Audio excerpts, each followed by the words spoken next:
खुदावंद के मुकद्दस नाम में आपकी सलामती हो। आज हम बात करने वाले हैं कि मुकद्दस कलाम में लिखे है कि तमई के बेटे बरतमई ने जब सेहत पाना चाही और खुदावंद से शिफा पाना चाही तो लिखा लोगों ने उसे डांटा और उसे चुप कराया। लेकिन क्या आप जानते हैं कि इसकी वजह क्या थी? लोग आखिर क्यों उसे डांट रहे थे? आज हम इस मुकाशफे पर थोड़ी देर के लिए बात करेंगे। मुकद्दस कलाम में तहरीर यह है कि खुदावंद यीशु अपने शागिर्दों के साथ यरूशलेम से निकल रहे हैं। अगर मरकस की इंजील और हम उसके 10वें बाब को पढ़े, मुकद्दस कलाम में लिखा है एक बड़ी भीड़ यीशु के साथ थी। और बड़ी भीड़, याद रहे जब मैं बड़ी भीड़ कहूं तो उसकी पीछे वजह यह थी कि यीशु के साथ चलने वाले लोग मुख्तलिफ किस्म के लोग थे। मुकद्दस कलाम में पढ़कर देखें तो एक ऐसा ग्रोह भी यीशु के साथ था जो बीमारियों और कमजोरियों में होता और चाहता कि खुदावंद उन्हें शिफा दे। बहुत से लोग ऐसे भी थे जो खुदावंद यीशु की तालीम से आसूदा होने के लिए उसके साथ थे, और बहुत सारे तो उसके क्योंकि हवारी और उसके शागिर्द थे इसलिए उसके साथ थे। लेकिन इसी भीड़ में कुछ लोग ऐसे भी थे जो यीशु मसीह को आजमाने, उसकी तालीम को परखने और उस पर नुक्ताचीनी करने के लिए भी उसके साथ थे। और कुछ लोग तो कलाम में यह भी लिखा है कि रोटियां खाने वाले भी थे और वो भी यीशु के साथ थे। तो इस तरह कुछ हकीकी शागिर्द और कुछ जो है ब्राय नाम यीशु के साथ इस तरह बड़ी भीड़ रहती थी। और कलाम में लिखा है अब की बार जब यीशु जो है वो यरूशलेम से निकल रहे हैं, एक बड़ी भीड़ उसके साथ है। कलाम में लिखा है राह के किनारे एक अंधा भीख मांगता है और कलाम में उसका नाम लिखा है वो तमई का बेटा बरतमई है। जब वो भीड़ को देख रहा है तो कलाम में लिखा है उसने आते जाते लोगों से यकीनन दरियाफ्त किया कि कौन जा रहा है, और किसी ने उसे बताया आज यीशु नासरी जो नासरत में जिसने जन्म लिया वो यहां से जा रहा है। कलाम में मैं यकीन रखता हूं कि उसने यकीनन पहले कहीं ये सुन रखा था कि इन दिनों में कोई है जिसके हाथ के नीचे बीमारियां दम तोड़ देती हैं, जो हाथ को बढ़ाता है तो लोग शिफा पाते हैं, कोड़ी उसके वसीले से आराम पा रहे और बहाल हो रहे हैं, उसके कहने से लंगड़े चल रहे हैं, वो मुर्दों को आवाज देता है, वो जिंदा हो जाते हैं। तो कहीं ना कहीं इसके अंदर भी ये ईमान पैदा हो गया कि काश मुझे मौका मिले तो मैं भी यीशु से मिलूं और अपने इस मर्ज, अपने इस रोग, अपनी इस बीमारी माजूरी से आजाद हो जाऊं। कलाम में पढ़कर देखे तो लिखा है जब उसने दरियाफ्त किया और उसे बताया गया कि यीशु नासरी जा रहे हैं, तो कलाम में लिखा है कि ये अंधा जो है वो तो चिल्ला उठा और ये सुनकर कि यीशु नासरी है, चिल्ला चिल्ला के कहने लगा ऐ इब्ने दाऊद, ऐ इब्ने दाऊद, ऐ यीशु मुझ पर रहम कर। कलाम में लिखा है वो चिल्लाना शुरू हो गया, भीड़ आगे जा रही है और वो शोर करना शुरू हो गया ऐ इब्ने दाऊद, ऐ इब्ने दाऊद, ऐ यीशु मुझ पर रहम कर। और लिखा जब वो ये चिल्ला रहा था, पुकार रहा था, फरियाद कर रहा था, तो लिखा है बोतों ने उसे डांटा कि चुप रहे, मगर और भी ज्यादा चिल्लाया कि इब्ने दाऊद मुझ पर रहम कर। लेकिन क्या आप ये जानना चाहते हैं कि उसे डांटा क्यों गया? क्यों आखिर उसे ये डांट कर चुप कराया जा रहा है? एक वजह तो शायद ये आप सोचते हो कि उसे इसलिए डांटा गया कि वो एक गरीब शख्स है, एक भिखारी शख्स है और वो शोर कर रहा है और उसे कमतर और उसे हकीर जाना गया। अगर आप ये सोच रहे हैं तो कम से कम ये कह सकते हैं कि खुदावंद लोग हमें हकीर जान सकते हैं जब हम दुआ करें, जब हम पुकारें। शायद हम माली तौर पर मुस्तहकम ना हो तो कोई हमें हकीर जाने, लेकिन याद रहे जब कोई ना सुने तो खुदावंद है जो हमें कभी हकीर नहीं जानता, वो हमारी आवाज तो जरूर सुनता है। लेकिन मुझे ऐसा लगता है कि इस पैसेज में इससे कोई बड़ी बात है। कलाम में लिखा जब वो पुकार रहा तो वो क्या रहा है? वो कह रहा है ऐ इब्ने दाऊद। दाऊद, याद रहे जब मैं ये कहूं इब्ने दाऊद, इसका मतलब ये है कि वो पुकार कर ये कह रहा है वो जिसका वादा किया गया था, वो जो मसाया आने वाला है, वो जिसके बारे में कहा गया था कि वो अजीब मुशीर खुदाए कादर होगा, वो जिसके बारे में ये कहा गया था मूसा की तरह एक नबी होगा। जिसके बारे में ये कहा गया था, खुदा से है जिसकी हम राह देख रहे हैं, जो दाऊद के तख्त पर बैठेगा, जिसकी सल्तनत की इंतहा न होगी। जब वो यीशु को इब्ने दाऊद कह कह के पुकार रहा था, तो कलाम में ये बात कईयों को नागवार गुजरी, और ये यकीनन वही शरह के उस्ताद होंगे जो यीशु मसीह को मसाया, मसीहा के तौर पर कबूल करने के लिए तैयार नहीं थे।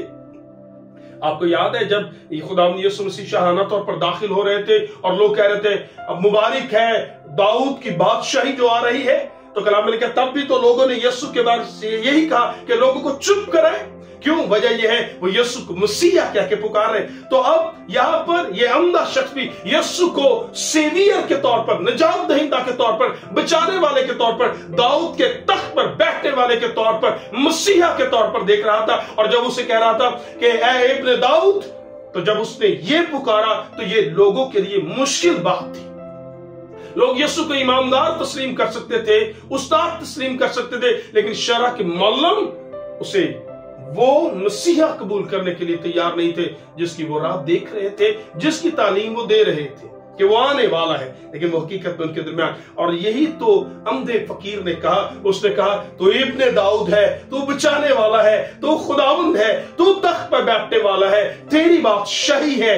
तो जब वो ये कह रहा था तो क्या लोगों ने उसे चुप कराया और डांटा, और ये मुकाशवा मैं आपके साथ शेयर कर रहा हूं। और मुकद्दस कलाम में लिखा है बस जब लोग उसे डांट रहे खामोश, लेकिन इतनी भीड़ में भी किसी ने उसकी आवाज को सुना, और वो आपका और मेरा मसीहा है। कलाम में लिखा है यीशु ठहर गया और फिर कहा कि उसे बुलाओ, और कलाम में पढ़कर देख लिखा है बस उन्होंने उस अंधे को यह कहकर बुलाया खातिर जमा रख, उठ वो तुझे बुलाता है। कलाम में लिखा है वो अपना कपड़ा फेंक कर उछल पड़ा। अपना कपड़ा फेंकना, मैं कभी कभी सरप्राइज हो तो इसे पढ़कर मैं कहता हूं, लिखा है उसने अपना कपड़ा फेंक दिया, उछल कर लिखा है चल पड़ा।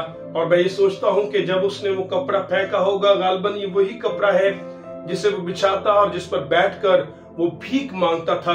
जब यीशु ने उसे बुलाया तो उसने अपने उस कपड़े को फेंक दिया, जैसे वो ये कह रहा हो कि जिसने मुझे बुलाया है, अब मैं इतनी इस बीमारी, अपने इस रोग से छूट गया, अब इसकी मजीद जरूरत बाकी नहीं रहेगी। और उसने उसे फेंक दिया और कलाम में लिखा यीशु के पास गया। यीशु ने उससे पूछा तू क्या चाहता है? उसने कहा खुदावंद ये कि मैं बीना हो जाऊं। तो याद रहे यीशु ने उससे ये क्यों पूछा, तू क्या चाहता है? तो कलाम में पढ़कर देखिए, कभी कभी होता पता क्या है, हमारी कुछ सुनता नहीं। बहुत से लोग ऐसे हैं जिनको वैल्यूज ही नहीं दी जाती, वो सिर्फ ये चाहते हैं कोई उनकी सुने। तो यीशु मसीह ने उससे ये पूछा तू क्या चाहता है? मकसद वो उससे बात करे, उसे वैल्यूज दे, उसे इंपॉर्टेंस दे, उसे बता सके कि तू खास है। और कलाम में लिखा उसने कहा ए रबूनी, यानी उस्ताद, मैं बीना होना चाहता हूँ। और कलाम में यीशु ने उससे कहा जा तेरे ईमान ने तुझे अच्छा कर दिया, और वो फिलफूर अच्छा हो गया। कलाम ने कहा सेहत पाने के बाद और राह में फिर वो उसके पीछे हो लिया।